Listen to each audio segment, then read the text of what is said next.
Eh bien salut à tous, c'est Phil Maudit et bienvenue aujourd'hui pour cette nouvelle vidéo YouTube. Vous l'aurez compris, aujourd'hui on va parler cyclisme. La saison du World Tour vient enfin de reprendre, les grandes échéances arrivent, ça va être l'occasion de regarder le programme de tous les leaders, aussi bien des classements généraux, des classiques, des monuments, des sprints. On va regarder tout ça ensemble. À noter que la plupart des programmes sont officiels, mais certains sont encore incomplets et qu'il y aura certainement des changements en cours de route. C'est parti, on démarre avec les coureurs pour le classement général des courses à étapes, aussi bien les grands tours que ceux d'une semaine. Mais bien entendu, certains d'entre eux font aussi les classiques et les monuments. C'est la particularité de nos coureurs aujourd'hui. On démarre bien sûr avec celui que vous attendez tous, celui de Tadej Pogačar. Alors, notre très cher Pogačar a programmé encore un programme très costaud comme l'année dernière.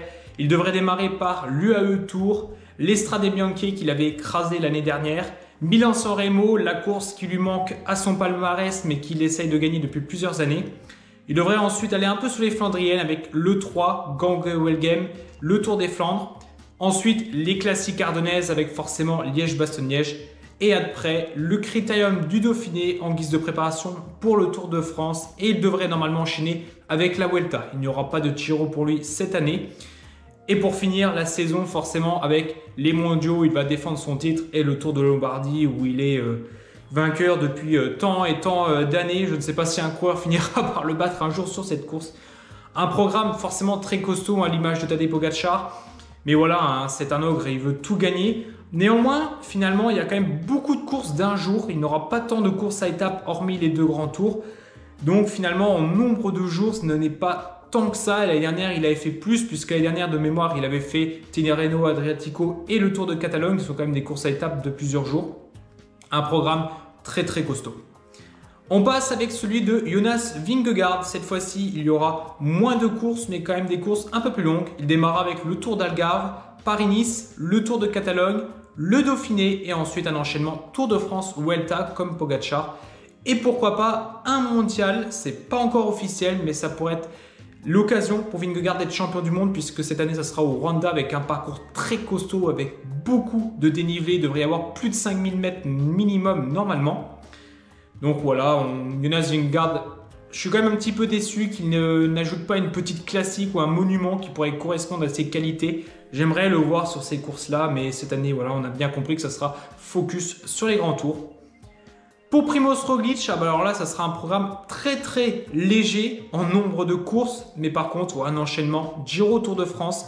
Il aura juste en préparation le Tour d'Algarve et le Tour de Catalogne. Alors tout le monde pensait qu'il allait faire le Tour d'Espagne pour battre le record, étant donné qu'il lui manque plus qu'une seule victoire pour le battre. Mais finalement, il enchaînera le Tour d'Italie, le Tour de France. Pour moi, c'est une bonne solution parce que Primož Roglič, on le sait, c'est un coureur qui quand même a un risque de chute très élevé. Donc il vaut mieux commencer par les courses tôt en début de saison. Et si jamais il a un problème physique dû à une chute, il pourra renchaîner comme il l'a fait l'année dernière où il a abandonné sur le Tour de France et finalement il a gagné la Vuelta en arrière-saison. Il vaut mieux démarrer d'abord par les courses du début de saison. D'ailleurs, sur le Tour d'Italie, il n'aura pas Vingegaard et Pogačar. Ça ne veut pas dire pour autant qu'il va le gagner, mais c'est quand même deux épines en moins qui viennent de se retirer. Et bien évidemment, il essaiera de gagner le Tour de France qu'il avait failli remporter en 2020. On passe au dernier des 4 programmes pour les gros coureurs du classement général, celui de Remco Evenepoel. Alors comme vous le savez, il a chuté en début de saison, donc son début de saison a été modifié. Normalement, on devrait quand même le voir sur les classiques Ardennaises, l'Amstel Gold Race, la Flèche Wallonne et Liège-Bastogne-Liège. Il devrait faire quand même les 3. Donc on aura quand même normalement une bataille avec Pogačar, au moins sur Liège-Bastogne-Liège. Il devrait ensuite faire le Dauphiné et les championnats de Belgique en guise de préparation. Pour le Tour de France, ça devrait être son seul grand tour. Il avait au début prévu le Tour d'Italie, mais forcément, il l'a annulé à cause de sa chute. Sa préparation ne sera pas optimale.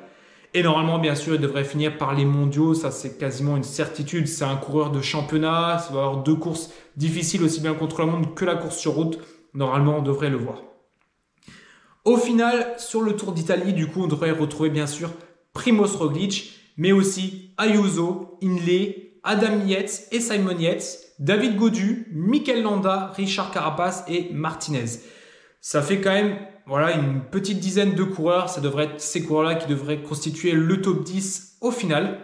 Sur le Tour de France, ça va être du très costaud. On va voir Pogačar, Vingegaard, Evenepoel, Roglič, les 4 favoris comme l'année dernière. mais aussi Rodriguez, Vlasov, Almeida, Adam Yates et Simon Yates également, Gaudu, Mas, Landa, Jorgensen qui quand même est plus un coureur de classique, mais finalement il a quand même fini dans le top 10 l'année dernière sur le Tour de France, Carapaz, O'Connor et Van Helvelt, le jeune coureur qui a fait ses preuves l'année dernière. On va avoir bien sûr un gros Tour de France, ça va être quand même costaud. Et pour finir, le Tour d'Espagne qui va cette année quand même avoir un petit level en plus, puisqu'il y aura Pogačar, Vingegaard, Ayuso, Rodriguez, Vlasov, Hindley, Almeida, Mas, Bernal. Alors Bernal, officiellement, il n'y a que le Tour d'Espagne de programmer.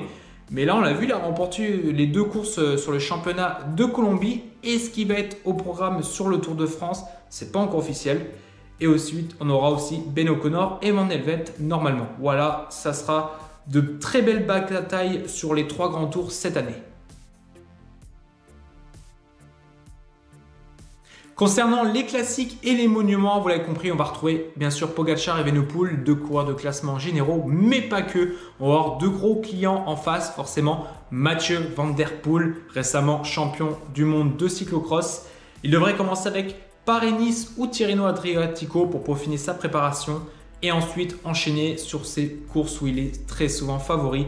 Milan-San Remo, le Grand Prix E3, le Tour des Flandres et Paris-Roubaix, les 2 dernières où il est tenant du titre. Et pour finir, pourquoi pas Liège-Bastogne-Liège, il n'a pas officialisé, il a fini 3e l'année dernière malgré qu'il était en difficulté. On sait que c'est un monument où il n'est pas, on va dire, à son aise par rapport à ses qualités physiques. Mais voilà, le podium de l'année dernière lui donne quand même peut-être des idées qu'il pourrait la remporter. Mais malgré ça, il faut quand même battre Evenepoel et Pogačar sur cette course. Et ensuite, il devrait finir avec le Tour de France. De son côté, Wout van Aert devrait avoir un programme un peu plus costaud au niveau des classiques. Il devrait faire le circuit Het Nieuwsblad, le Tour d'Algarve pour peaufiner sa préparation avec Vingegaard, Kuurne-Bruxelles-Kuurne, le Grand Prix O3, Gange-Welgem à travers la Flandre et le Tour des Flandres. Donc vous avez bien compris, on devrait voir du Wout van Aert sur toutes les classiques flandriennes. Ensuite, il devrait également faire Paris-Roubaix, l'Amstel Gold Race, il fera quand même une ardennaise. Et ensuite, le Tour d'Italie, où il aura la possibilité de, pourquoi pas, jouer les étapes, un maillot vert, et puis aussi peut-être un classement général. On ne sait jamais, hein, si là, le Giro est un petit peu moins relevé que les autres années, il pourrait au moins finir dans le top 10. Et ensuite, le Tour de France, où il épaulera Jonas Vingegaard. Et forcément, je pense, des mondiaux qui ne sont pas confirmés, non, mais normalement, on devrait le voir en fin de saison sur cette course. Pour résumer un petit peu la campagne des classiques, sur les Strade Bianche, on n'aura pas beaucoup de favoris étant donné que déjà il y aura Pogačar. On a vu comment il a écrasé la course l'année dernière. Face à lui, il devrait seulement y avoir Pidcock, Laporte, Van Gils, Narvaez, Carapaz et Van Helvelt. Donc pour les Strade Bianche, on ne va pas se le cacher. J'ai du mal à croire qu'un coureur pourra aller titiller Pogačar sur cette course. Pour Milan-San Remo, alors là, ça sera une toute autre histoire. On sait Pogačar veut tout faire pour remporter cette course qui est si difficile à gagner. Mais voilà, face à lui, il y aura quand même normalement Mathieu Van Der Poel, Pedersen, Mohoric, ancien vainqueur, Christophe Laporte, Girmay, Ganna, Narvaez, Philipsen, Olaf Koen, De Ligt, Milan. Vous l'aurez compris, il y aura quand même de nombreux sprinteurs face à lui, mais aussi des purs rouleurs, donc ça va être difficile. On verra bien. Je pense que un petit peu comme ces dernières années, c'est une course qui souvent se joue à pas grand chose. Hein. C'est la personne qui gagne, c'est quelqu'un qui arrive à faire une différence sur quelques détails. Au niveau des classiques flandriennes, donc là je parle de l'ensemble, le circuit Het Nieuwsblad, Bruges-la-Panne, Grand Prix E3, Gange-Welgem, à travers la Flandre, on devrait retrouver alors Mathieu Van Der Poel et Pogačar seulement sur le Grand Prix E3. Autrement, pour toute la campagne, on devrait avoir Jorgensen, Wout van Aert, Pedersen, Laporte, Girmay, Kung, Narvaez, Olaf Koen, De Ligt, Merlier, Milan et Alexander Kristoff. Donc on aura quand même de belles batailles sur ces courses. Pour le Tour des Flandres, donc le 2e monument de l'année, on devrait avoir Pogačar, Mathieu Van Der Poel, Wout van Aert, Pedersen, Laporte, Girmay, Ganna, Kung, Narvaez et De Ligt. Donc pareil, j'espère que les 3 premiers seront à un niveau à peu près équivalent, qu'on ait quand même un petit peu de suspense sur ce Tour des Flandres. Et ensuite pour Paris-Roubaix, donc on aura bien sûr Mathieu Van Der Poel, Wout van Aert, Pedersen, Laporte, Girmay, Ganna, Kung, Narvaez, Philipsen, De Ligt, Merlier, Milan et Alexander Kristoff, un petit peu comme le Tour des Flandres.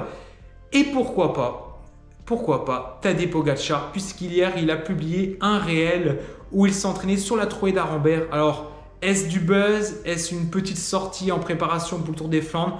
Ou est-ce vraiment une reconnaissance pour Paris-Roubaix? Je pense que si on le voit sur Paris-Roubaix cette année, quand même, ça va être quelque chose. Je pense que ça va rajouter une touche de suspense, mais aussi d'adrénaline pour cette course. Pour les Ardennaises, donc je regroupe les 3 courses, l'Amstel, la Flèche Wallonne et Liège-Bastogne-Liège, puisqu'en règle générale, la plupart des coureurs enchaînent les 3. On aura Pogačar sûr sur Liège-Bastogne-Liège, sur les 2 autres un peu moins. Mais on aura Evenepoel, Ayuso, Vlasov, Gaudu, Mas, Uijtdebroeks, Van Helvete, Pidcock, Hirschi, Elie, Alaphilippe et Martin Van Gils.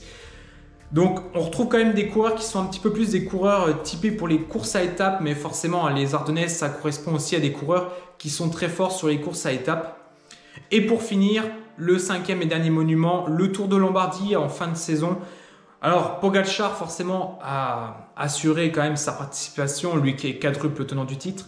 Autrement pour les autres coureurs, on n'a pas encore trop d'indications sur leur programme. Après c'est vrai que c'est une course en fin de saison. Il va se passer tellement de choses au cours de la saison que certains vont y participer, d'autres non. Et c'est tous ces facteurs-là qui se feront entre les chutes, les états de forme, les victoires, les défaites au niveau des équipes. Et on en saura un petit peu plus au cours de la saison. On termine la vidéo par la 3e partie, celle sur les sprinters. Vous l'avez compris, il y en aura beaucoup qui seront sur les classiques et les monuments, en particulier Milan-San Remo et toute la classique des Flandriennes. Néanmoins, sur les grands tours, on va avoir quand même de très beaux duels, à démarrer par le Tour d'Italie où on aura du Wout van Aert face à du Thomas Pidcock, du Olaf Koy et du Caden Groves. Pidcock, je le mets quand même comme un sprinter puisqu'il a quand même montré qu'il était capable de gagner des sprints. Alors, je pense que sur le Tour d'Italie, ça ne sera pas le sprinter qui va faire les gros sprints massifs. Mais je pense qu'en petit comité, il peut montrer de belles choses grâce à ses pointes de vitesse, malgré que ce soit un poids plume. Il a quand même battu des gros sprinters dans le passé. Sur le Tour de France, c'est là où on aura les plus gros duels. On aura du Mathieu Van Der Poel, du Wout van Aert, Pedersen, Girmay, Philipsen, Dely, Merlier, Milan, Meus et Arnaud Démare. Alors là, les sprints sur le Tour de France vont être magnifiques à voir, ça va être quelque chose. Et pour finir, sur le Tour d'Espagne, pour l'instant, on n'a que 2 coureurs qui ont confirmé leur participation, Caden Groves et Tim Merlier. Espérons qu'il y aura quand même un petit peu plus de gros clients pour pouvoir rajouter un peu de piment dans les sprints. C'est la fin de la vidéo, j'espère qu'elle vous a plu et que la petite vue d'ensemble de tous les programmes des coureurs va vous donner envie de regarder toutes les courses du World Tour. Ça va être un chantier terrible cette année, il va y avoir des duels spectaculaires sur toutes les courses. N'hésitez pas non plus à liker la vidéo et à vous abonner sur YouTube et Instagram, c'est là où je mets le plus gros de mon contenu. Vous pouvez également la commenter pour me dire votre avis sur les programmes des différents coureurs en commentaire. Et en attendant, je vous dis à la prochaine pour une nouvelle vidéo.